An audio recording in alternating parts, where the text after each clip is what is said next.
कहानी का शीर्षक छाया की वापसी। गांव चंदनपुर हरियाली से भरा पूरा एक शांत और खूबसूरत गांव था। यहाँ की हवाओं में एक अलग ही मिठास थी और लोग सीधे सादे, दिल के साफ। लेकिन इसी गांव के एक कोने में था एक पुराना सुनसान हवेलीनुमा मकान, ठाकुर हवेली, जिसके बारे में गांव में कई कहानियां प्रचलित थी। लोग कहते थे उस हवेली में किसी ज़माने में ठाकुर रघुनाथ सिंह रहते थे, जिनकी बेटी छाया अचानक एक दिन गायब हो गई थी। तब से उस हवेली पर ताले पड़ गए और धीरे धीरे वहां सन्नाटा बस गया। कहते हैं रात को हवेली से किसी लड़की के गाने की धीमी आवाज आती है, कभी कभी रोने की भी। गांव के लोग वहां जाने से डरते थे, मगर हर कहानी के पीछे कुछ सच भी होता है। भाग एक, नए मेहमान। एक दिन शहर से एक युवा शोधकर्ता अद्वैत चंदनपुर पहुंचा। वो लोक कथाओं और रहस्यमय घटनाओं पर रिसर्च कर रहा था। जब उसे ठाकुर हवेली की कहानी सुनने को मिली तो उसका उत्साह दोगुना हो गया। मैं खुद देखना चाहता हूं कि ये सब सिर्फ कहानियां हैं या वाकई कोई सच्चाई है, अद्वैत ने गांव वालों से कहा। गांव के बुजुर्ग पंडित हरिदास ने उसे चेतावनी दी, बेटा, उस हवेली के पास जाना भी अपशकुन माना जाता है। बहुतों ने कोशिश की, पर कोई ज्यादा देर वहां टिक नहीं पाया। पर अद्वैत कहाँ मानने वाला था। भाग 2, हवेली का रहस्य। अगले दिन सुबह सुबह अद्वैत कैमरा, टॉर्च और अपनी डायरी लेकर हवेली की ओर निकल पड़ा। हवेली की दीवारें काई से ढकी हुई थी और खिड़कियां टूटी हुई।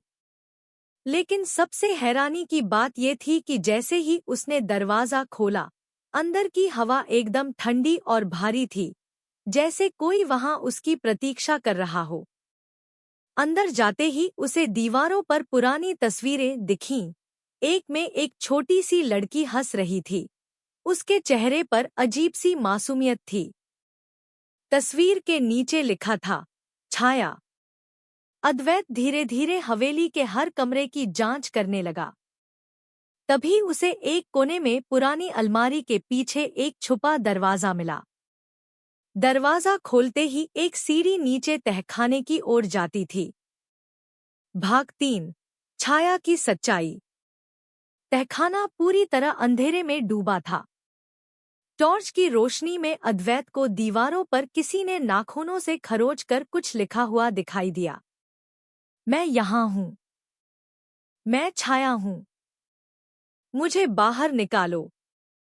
अचानक एक ठंडी हवा का झोंका आया और टॉर्च बुझ गई। चारों ओर घुप्पा अंधेरा।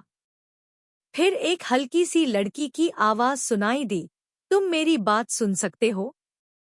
अद्वैत ने कांपते हुए पूछा, तुम छाया हो? हाँ, आवाज आई, मैं मरी नहीं हूँ।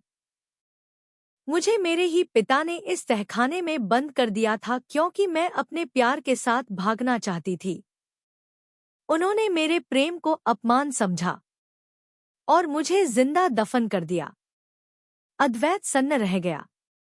उसने पूछा, मैं तुम्हारी मदद कैसे कर सकता हूँ?